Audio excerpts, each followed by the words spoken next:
नमस्कार, मी पंजाब तक। आज आहे 7 मे 2025। मी आलेलो आहे हरिद्वार या ठिकाणी आणि या ठिकाणून आपल्या महाराष्ट्रातल्या शेतकऱ्याला अंदाज देणार आहे। राज्यात आता म्हणजे खूप दिवस झालं म्हणजे राज्यात आपल्या महाराष्ट्रामध्ये अवकाळी पाऊस चालू आहे, दररोज भाग बदलत चालू आहे। तर आज 7 आणि 8 तारखेला म्हणजे 8-9 तारखेला आता ते अवकाळी पाऊस आता कोल्हापूर म्हणजे पश्चिम महाराष्ट्राकडे जाणार आहे म्हणून हा अंदाज लक्षात यायचा। पण राज्यातल्या सर्व शेतकऱ्याला सांगू इच्छितो की ज्यांचा कांदा काढणी चालू आहे, हळद काढणी चालू आहे, भुईमुग काढणं चालू आहे, तर तुम्हाला एक सांगू इच्छितो की तुम्ही काय करा, 11 मे पर्यंत तुम्ही तुमचा भुईमुग असेल, कांदा असेल काढून झाकण्याची तयारी ठेवा। कारण की राज्यामध्ये काय झालं की परत मान्सून पूर्व पाऊस 12 मे पासून ते 17 मे पर्यंत, 12 मे ते 17 मे दरम्यान जोराचा पाऊस येणार आहे। त्याच्यामध्ये वाऱ्याचं प्रमाण असणार आहे, विजाचं प्रमाण असणार आहे, गारपीट देखील असणार आहे म्हणून हा अंदाज लक्षात द्यायचा।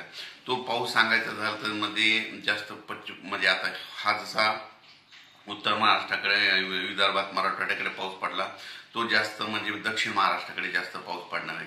म्हणजे सांगायचं झालं तर म्हणजे सोलापूर जिल्हा, लातूर जिल्हा, नांदेड जिल्हा, परभणी जिल्हा, त्याच्यानंतर हिंगोली, बीड, कडाष्टी, त्याच्यानंतर सातारा, सांगली, सोलापूर, कोल्हापूर, त्याच्यानंतर पुणे जिल्हा, नगर जिल्हा, त्याच्यानंतर बीड जिल्हा, तसेच म्हणजे कोकणात ह्या भागात जरा जास्त पडणार आहे म्हणून हा अंदाज लक्षात द्यायचा।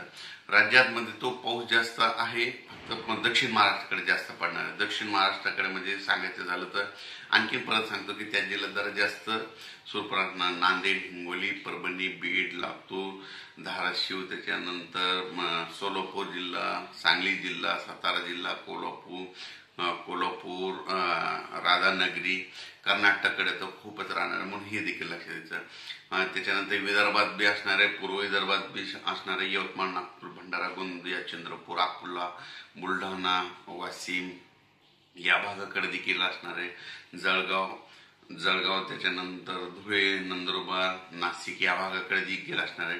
पण काय झालं नेमकं आता कांदा काय होणार आहे 12 तारखेपासून राज्यामध्ये म्हणजे आता सर्व शेतकऱ्याचा कांदा काढणं झाकणं चालू आहे। तर सर्व शेतकऱ्याला माझी विनंती आहे, तुम्ही काय करा, 11 तारखेपर्यंत तुम्ही तुमचा कांदा चाळीमध्ये घालण्याची तयारी ठेवा। कारण की राज्यात 12 मे